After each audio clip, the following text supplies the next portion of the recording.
మోషేకి దేవుడు ఏ విధంగా చెప్పాడో, నేను అబ్రహాము, ఇస్సాకు, యాకోబుల దేవుడిని అని, యాకోబు తన కుమారుడైనటువంటి యోసేపుకు కూడా అలాగే చెప్తున్నాడు. ఏమని అంటే, నా దేవుడు ఎవరినైతే నా తండ్రి అయిన అబ్రహాము, నా తండ్రి అయిన ఇస్సాకులు అనుసరించారో ఆ దేవుడు నేను పుట్టినది మొదలుకొని నేటి వరకు ఎవడు నన్ను పోషించెనో ఆ దేవుడు, అంటే ఏ దేవుడైతే పుట్టింది మొదలుకొని నన్ను ఇంతవరకు పోషిస్తూ వస్తున్నాడో ఆ దేవుడు అంటున్నాడు. అనగా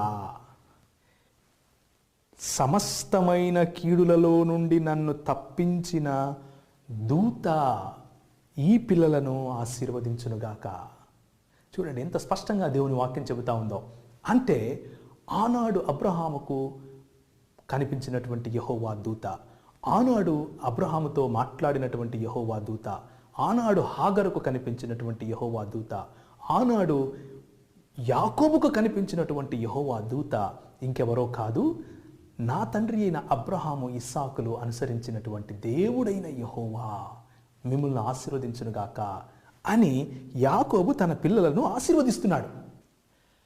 కనుక ఇక్కడ మనం అర్థం చేసుకోవాల్సిన విషయం ఏమిటి అంటే, మన దేవుడు ఒక్కడు, మన దేవుడు అద్వితీయుడు అని ద్వితీయోపదేశకాండము 6వ అధ్యాయం 4వ వచనం చెబుతూ ఉన్నప్పటికీ, ఆ అద్వితీయుడైన దేవుడు తన యందు బహుళత్వం కలిగి ఉన్నాడు అని చెప్పటానికి దేవుని వాక్యము చాలా స్పష్టంగా మనకు నేర్పిస్తూ ఉంది. ఏమని అంటే, ఆ దేవుడు తనను తాను మనుష్యుని రూపముగా మనల్ని దర్శించాడు, తనను తాను దూతగా చేసుకుని మనకు దర్శనమిచ్చాడు, తనంతకు తాను తన మహిమలో కూడా తన ప్రజలకు ఎంతైతే చూడగలరో, ఎంతైతే ఆయనను గ్రహించగలరో, ఎంతైతే ఆయనను మరి మనకున్నటువంటి మేధస్సులో ఇముడ్చుకోగలమో అంత మాత్రం ఆయన మహిమలో కూడా ఆయన తను తాను మరి బయలుపరచుకున్నాడు. ఎందుకు అంటే, మోషే ఇలాగే ఒకరోజు అడుగుతాడు, అయ్యా దేవాన్ని నిన్ను చూడొచ్చా అంటే నీ మహిమలో నేను నిన్ను చూడొచ్చా అంటే, నా మహిమలో చూస్తే చచ్చిపోతావు బాబు, నీకు అంత సీన్ లేదు, నేను కొంచెము నా మహిమను తగ్గించుకొని నువ్వు ఎంత చూడగలవో అంత మాత్రం చూస్తాను అని చెప్పి ఒక రాతి వెనుకల ఆయన దాచిపెట్టి మరీ యెహోవా తన్ను తాను మరి బయలుపరుచుకున్నట్లుగా మనం చూసుకుంటాం.